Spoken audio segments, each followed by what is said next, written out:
Bonjour, je suis Irene González Salgado, en direct du 103e congrès de l'ASTE à Quimper, où je suis venue présenter mes travaux de thèse intitulés « Récupération de l'ammoniac et à partir de COC par un procédé d'absorption chimique transmembranaire, application aux urines et digestats », qui a reçu les prix de l'ASTE 2024. Ces travaux ont été élaborés dans le laboratoire Toulouse Biotechnology Institute à l'INSA de Toulouse, en collaboration avec la société Nereus.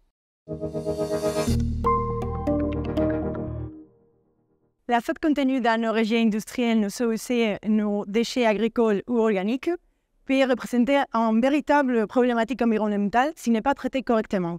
Il devrait être, à contrario, une source d'engrais pour nos cultures. Et en effet, dans ma thèse, je me suis intéressée à la valorisation de l'azote et concrètement de deux types d'effluents, l'urine humaine et les digestats. Et oui, l'urine humaine est la source des ressources parce qu'il contient les 80% de l'azote contenu dans les COC. Et une autre partie, les digestats, issus de la méthanisation, qui sert à produire du biogaz, est un effluent qui est très riche en matières fertilisantes, telles que le potassium, phosphate ou azote. Et donc, avec l'augmentation de l'intérêt de cette énergie renouvelable comme le biogaz, on doit confronter un défi, la gestion des digestats. Et c'est là où nous sommes intéressés à récupérer l'azote de cet effluent, cet digestat qui est quand même très chargé, pour le valoriser sur une autre forme et éviter la pollution de nos milieux sensibles. Mes travaux de thèse ont porté sur l'étude et le développement d'une technologie prometteuse appelée absorption chimique transmembranaire, comme on dit, TMCS, qui est basée sur les principes d'utilisation des membranes hydrophobes poreuses qui permet l'extraction de l'ammoniac qui est contenu dans l'effluent qui va diffuser à travers des pores de la membrane pour réagir avec un acide à l'intérieur. Et cela permet de produire un fertilisant azoté qui est comparable aux engrais de synthèse.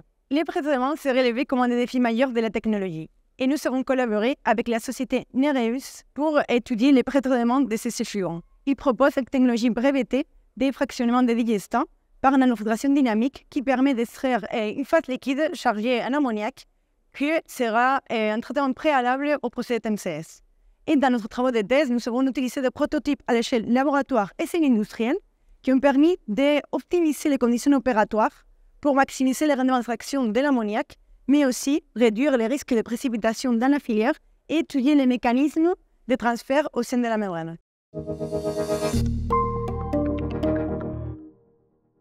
Les travaux développés ont permis d'élaborer un modèle de la filière qui permet de faire le scale-up de la technologie, les passages à l'échelle industrielle, avec une optimisation énergétique et de consommation de réactifs. Ces travaux ont été redéveloppés avec l'équipe GBTE et un savoir-faire sur cet outil a été déposé. Actuellement, avec la société Nereus, nous continuons à travailler sur la démonstration à l'échelle industrielle et semi-industrielle de ces technologies. Nous avons développé une technologie qui permet la valorisation de l'azote comme ressource locale pour produire un engrais qui est comparable aux engrais de synthèse. Je vous remercie par votre attention et je suis disponible pour continuer ces réflexions.